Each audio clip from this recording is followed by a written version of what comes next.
Welcome to Cory's Stories. Are you ready to meditate with Cory? Hello, my little friend. Just a quick interruption before your story. If you want your name in a story, go to the links down below. There's a Heidi Cherry and Vale link and a Tucker and Leo link, okay? They will take you to my Patreon page where you have to pay a little bit of money each month. So talk to your mom and dad about it and see if they're okay with it. If they are, then you get to have your name in a story. How about that then? Anyway, enjoy your story that you're going to listen to right now. Have a wonderful night. I love you a lot. Take care. Bye. Go to the links down below. Bye, honey. Are you ready to meditate with Cory? Climb up into your bed and get super comfortable. Make sure that everything is just right in your room. The lights are just right. You're wearing your cozy, comfy pajamas. And all is well in the world, so that you can relax your body and let go of your busy day. Stephany was home late from school. She was rushing around all over the place. By the time she got home, she was too late to do her online session that she was going to do with her therapist. Stephany had recently found a therapist. She loved her so much. She talked to her once a week, and she just talked about life. She talked about her parents, her troubles, her worries.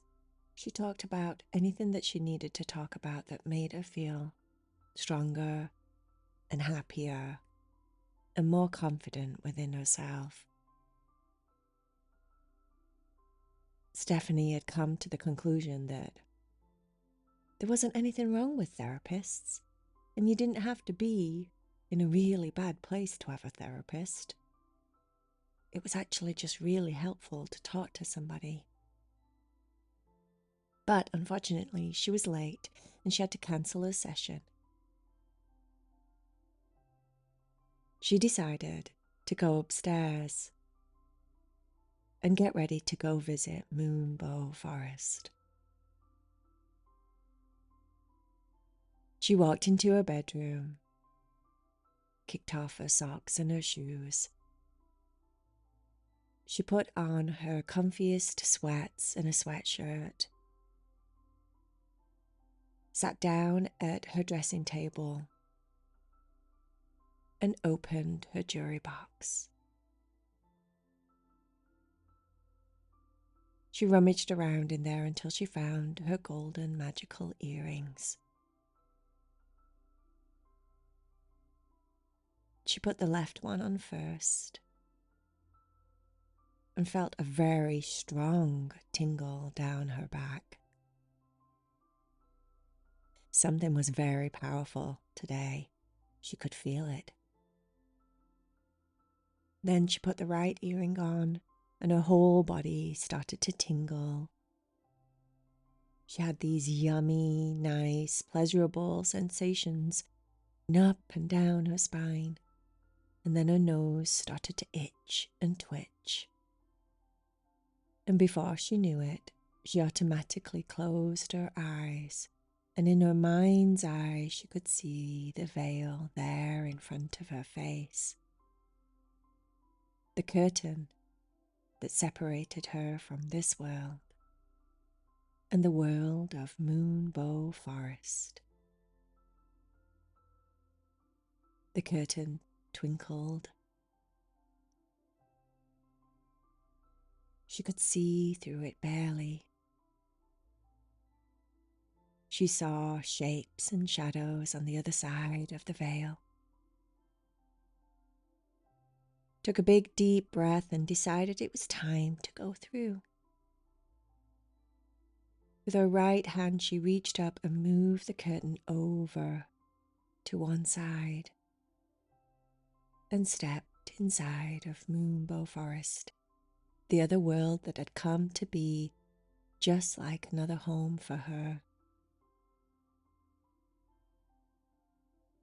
The first thing she felt was the grass underneath her feet. It felt warm and spongy, soft, but also a little bit prickly at the same time. She scrunched her toes and grabbed a hold of the grass with her toes and moved her feet around so she could get a really good feeling, a really good connection to the grass, to the earth of Moonbow Forest. She loved this place so much. And then she slowly opened her eyes and found herself in the most beautiful place. It wasn't her normal forest. It was a field of giant, I mean, as big as houses, tall, flowers. And there she was, this tiny little thing. She looked like Alice in Wonderland, as if she'd shrunken to a tiny little person, because she had to really, really crick her neck back to look up to see this forest of big, glorious, beautiful, bright, bright flowers. And the smell, oh my goodness, the smell was breathtaking. There were so many different pretty scents hitting her nose. She could smell roses, she could smell violets, she could smell lavender, she could smell bluebells, she could smell so many different flowers. There were daisies, there were daffodils, there were sunflowers, there were pansies, there were snowdrops.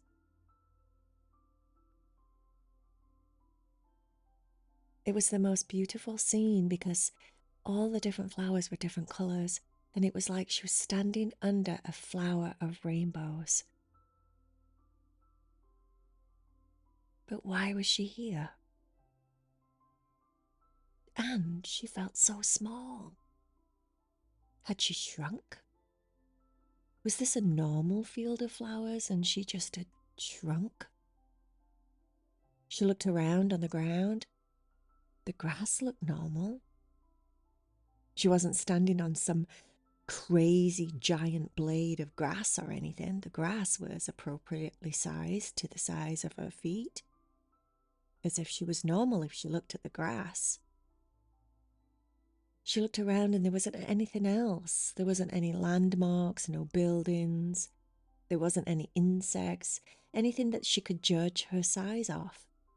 Just these giant flowers, like she was in a forest of trees, but instead of trees, there were flowers. And they were beautiful. And they smelled delicious. They smelled good enough to eat.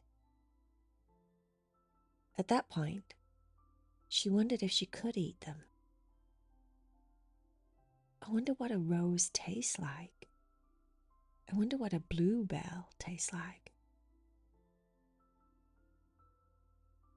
Then she thought, maybe I have to climb one of these flowers, like Jack and the Beanstalk. Maybe that's what happens.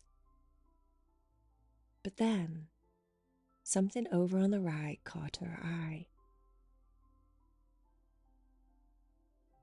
She moved all of her awareness to what it was and noticed some kind of butterfly or moth that was flying her way. The closer it got, the more she realized it was a moth. She knew it was a moth because it was just very bland and almost grayish brown looking, and the shape of its head was different. The moth got closer and closer and closer, and then it hovered in front of her. It was a regular-sized moth, which again told her she must be her normal size. The moth wasn't ginormous like the flowers. The moth said, "Welcome to Moonbow Forest, Stephany. This is the field of giant flowers. Apparently, this is exactly what you needed." Somehow, without her realizing, Moonbow Forest always supplied what Stephany needed.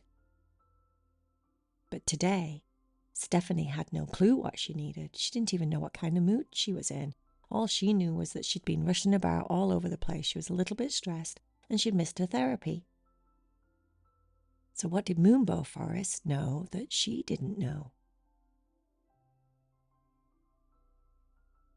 She looked at the moth and said, "Hi, do you know why I'm here?" And the moth said, "Like me, you're here so that you can learn to fly towards the light." Stephany thought, "Fly? How am I supposed to fly?" The moth looked at Stephany as if to say he just read her thoughts. And then he said, "Look at the necklace that you're wearing." Stephany looked down and noticed that she was wearing a necklace that had a butterfly on it. Her best friend, Sam, had bought it her.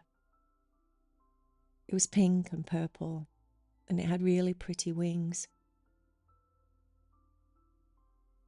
Stephany had forgot that she was wearing it. The moth said, "Like butterflies, like moths, it's all about change. It's all about transformation, Stephany. And today you're here to transform into something bigger, something brighter, something more wonderful than what you were before. The next phase of Stephany. More confident, more clear, more self-aware." "The therapy's been helping, Stephany," said the moth. "But now it's time to see how much you can fly in a situation that you weren't ready for. And this is it. But the fun thing is, each one of these flowers you can eat." Stephany's tummy rumbled just as the moth said that. "I knew it," she said out loud. "I knew you could eat these flowers." "Oh, yes, you can. You can nibble on them as much as you want. And they're so big and bright and glorious that they never fade away. Lots of beings and animals and creatures here in Moonbow Forest come here for snacks because they're the most delicious, delightful, most aromatic snack you could possibly eat. I mean, look at them." Once again, Stephany crooked her neck and looked up and saw the glorious daffodil and the beautiful, big, bright sunflower. She wondered what the center of the sunflower tasted like, and if she could only fly. "Okay, I see my necklace. I see that I'm supposed to fly. I see that I can eat whatever I want when I get up there, but how do I get up there?" The moth said, "Well, that's why I'm here. Moths fly to the light. We're attracted to the light. It's metaphorical, you know. The light basically represents Source, love, God, all that is. Us moths seek the light. And like you have a light inside. But to make yourself be able to fly, You have to close your eyes and make that light grow. It's there in the center of your chest. Everyone has it, Stephany. Every single boy, every single girl, every single man, every single woman, every single dog, every single cat, everything that lives, that breathes, has a light in the middle of their chest. That light is the part of you that is the part of God, part of Source, your creation. You can make it grow. And when you make it grow, you get lighter and lighter. And as you get lighter and lighter, your wings will form. They may be invisible to the eye, but you'll be just like me. You'll be able to fly. Stephany looked down at the ground and thought about her internal light. And then she closed her eyes and saw the light in her chest. She imagined that there was a light there, a lone light bulb shining right there in the middle of her ribs, right next to her heart. The light is in your heart center, said the moth, meaning it was right there in the middle of her chest. And she'd already found it. She said, I know I can see it. I can see it in my mind. The moth said, good. Now, keep your eyes closed and make the light grow. Bring your breath into the middle of your chest. Breathe into that space. And as you breathe in, imagine that you're stoking the fire. You're making the light grow bigger and bigger and bigger every time you breathe in. Stephany did just that. Breath after breath, she focused so hard. And the light started to grow. It's growing, she said. The moth said, yes, I know. I can see it. Keep going. Stephany kept breathing, and the light kept growing. It got bigger and bigger and bigger. And the bigger it got, the lighter she felt, as if she was filling with carbonated bubbles or something. She kept breathing and getting bigger. The light went all the way down her arms to her fingertips. It went all the way down her legs to her toes. It went in her head. It went everywhere. She felt like she was just full of this beaming bright light. The moth said, you can open your eyes now. And when Stephany opened her eyes and she looked at the moth, it was a lot brighter around her, so much more brighter that she didn't know where to look first. And then she looked down and noticed all of the flowers below. Stephany was up in the sky, above all of the field of flowers. It was so pretty. She couldn't look away. The blues, the bright yellows, the pinks, the reds, the purples. So many flowers. So many beautiful smells, and it was so much stronger up there than it was down below. The moth said, where are you going to start? Which one are you going to try first? Stephany said, definitely the sunflower. She closed her eyes and imagined that she was flying down to the sunflower and biting on one of its petals. It tasted like honey. It tasted like golden orange blossom honey. So sweet and fragrant. And then she flew to the center of the sunflower and tasted it. It tasted just like a brown sugar smoothie. Oh, it was all caramelly and rich and dark. It was delicious. She got excited at that point. She flew over to the daffodil, tasted the daffodil. The daffodil tasted like orange popsicles for some reason to her. You know, the ones with the ice cream in the middle? Then she flew over to the bluebells. The bluebells tasted like raspberry Slurpees from the movies. OMG, they were so good. She tasted the snowdrops. They tasted just like fresh white chocolate peppermint milkshake or something. Oh my goodness, everything was absolutely breathtakingly delicioso. She was flying all over, just like bees do, collecting pollen from flowers, but she was eating little tiny bits of each one of them, and you could barely notice that she'd tasted any of them because they were so ginormous. She tasted the roses, which tasted like roses. She tasted some green flower that she'd never seen before, and that tasted just like matcha. She wasn't really into that one. She tasted the pansies.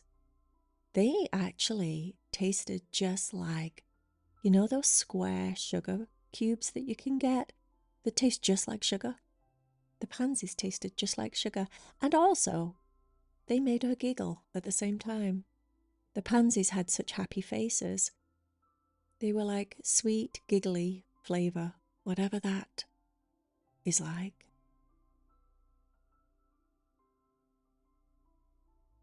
The moth followed her everywhere she went, just to make sure that she was still focusing on the light.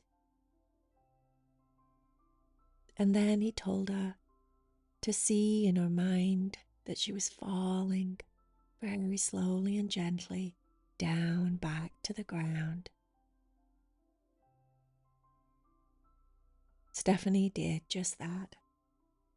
She imagined that she was floating on her back in the middle of a pool somewhere nice and warm and tropical. And she swayed slightly from left to right, and it was so relaxing. It was like someone was holding her all the way down. And then her little feet landed on the ground, and she felt the grass underneath her feet once again. She opened her eyes, and the moth was gone. And she looked down at the floor and realized that the grass was not the grass, it was her plush, fluffy carpet in her bedroom. And she stood there in her sweats and a comfy sweatshirt and thought how much she loved Moonbow Forest. And it always knew exactly what to bring to her. She knew she was special. She knew she had a magical light inside. She knew that just being Stephany was enough. And she could make her light grow. And she could do whatever she needed to do in this world. Stephany decided to go back over to her dressing table. She got out her journal and wrote all about her journey to Moonbow Forest this time. She didn't want to forget any of it. The moth, the flowers, her light that she has inside. She was going to remember the light. And the next time she came into something that was scary, maybe a test at school, or maybe she had to be on stage. Maybe she had to say something important to her friend and she was scared. Whatever it was, she was going to close her eyes and think about her internal light in the middle of her chest and make it grow. Make it as big as she was. And remember that she could do anything.